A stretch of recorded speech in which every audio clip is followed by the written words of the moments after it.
We all used to work for major publishers, Microsoft, Konami, Sony, and we all quit our jobs to do this.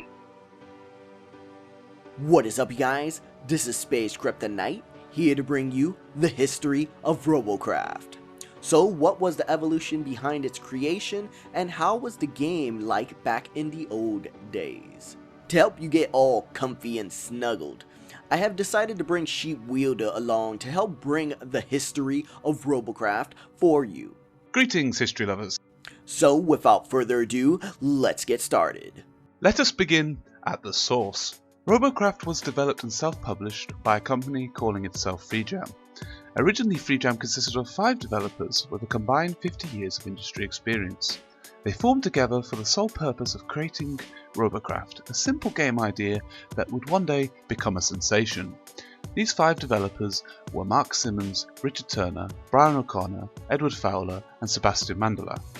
The idea behind FreeJam's name was to break the standards of AAA companies such as EA, Blizzard, and Microsoft. They were to break the jam and free their minds to make video games with a personal touch.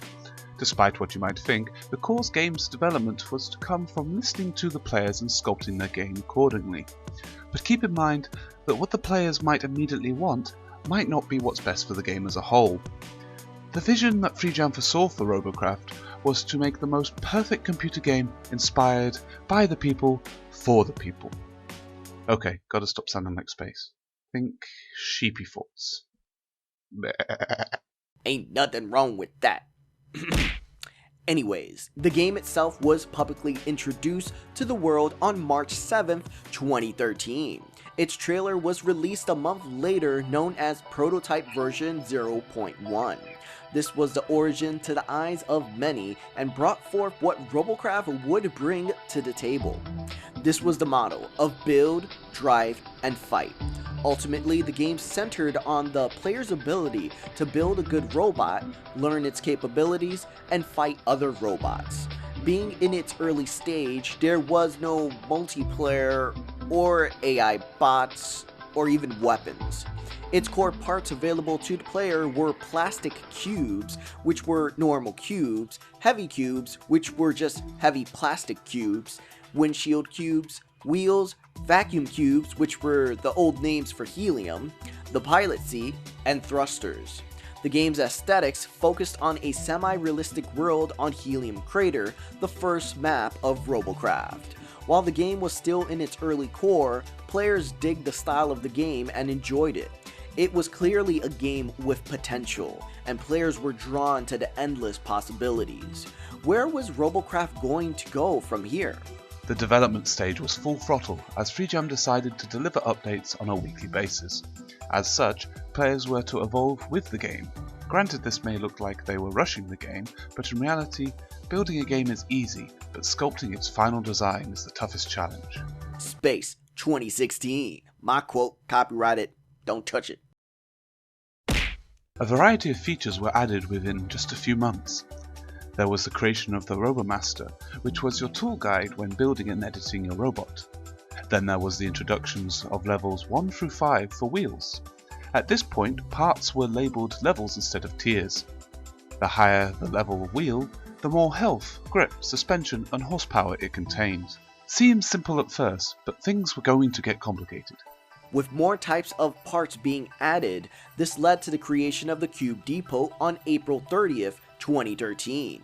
The Cube Depot was a one-stop shop for purchasing parts using an in-game currency called RoboPoints and a paid currency, Galaxy Cash, known as RP and GC respectively.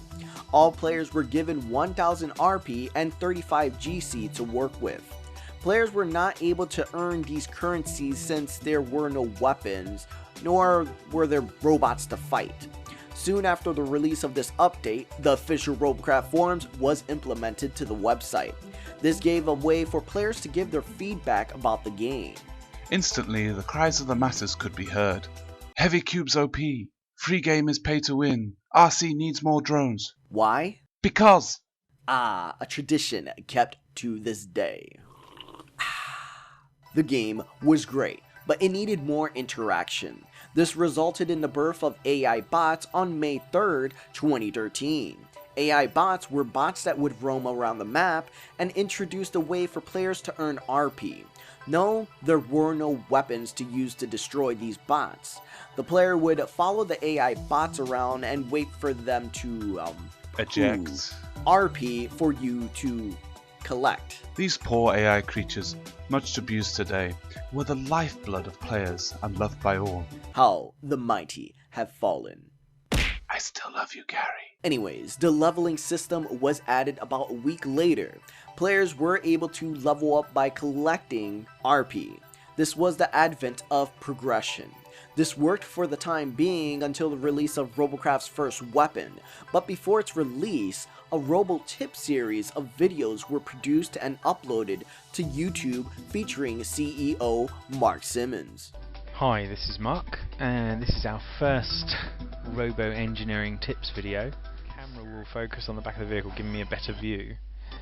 So you can see now, drive a vehicle, full speed with these really fast level 1 wheels.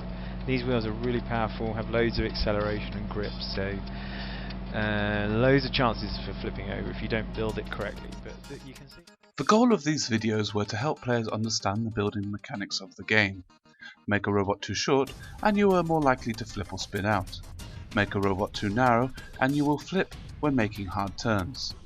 The videos go in depth with understanding the center of mass by utilizing heavy cubes, and learning how to use vacuum cubes along with thrusters to make a hover speeder.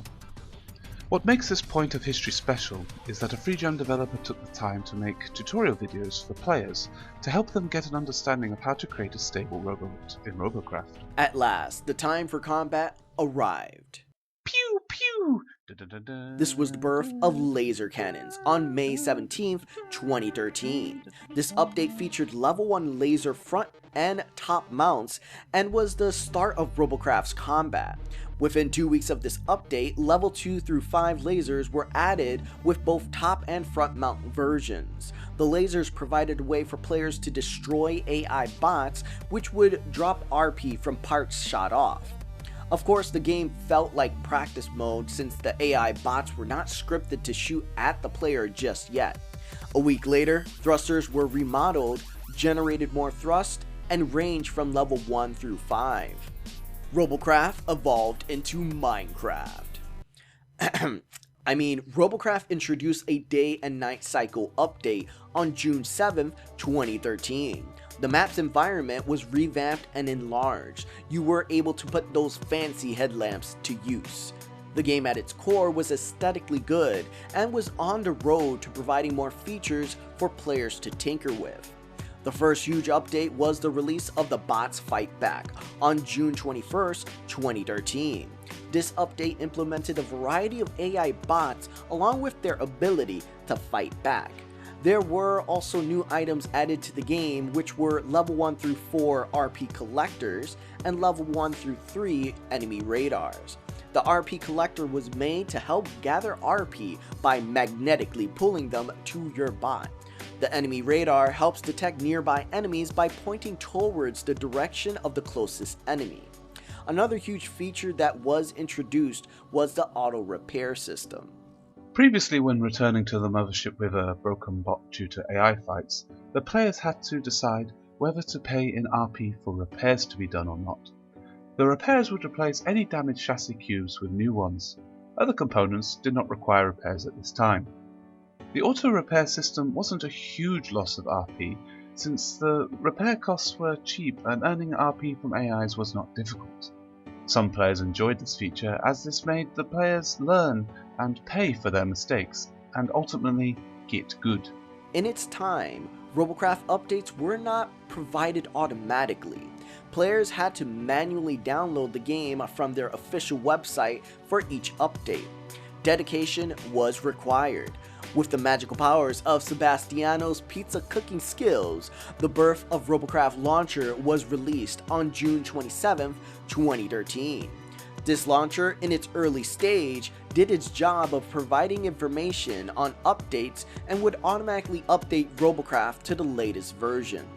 Robocraft's journey from the start was an ambitious one. Its progress started from just building and driving, to building, driving, and fighting AI bots. The game's core mechanics were coming, and the progress to fighting players in multiplayer combat was near.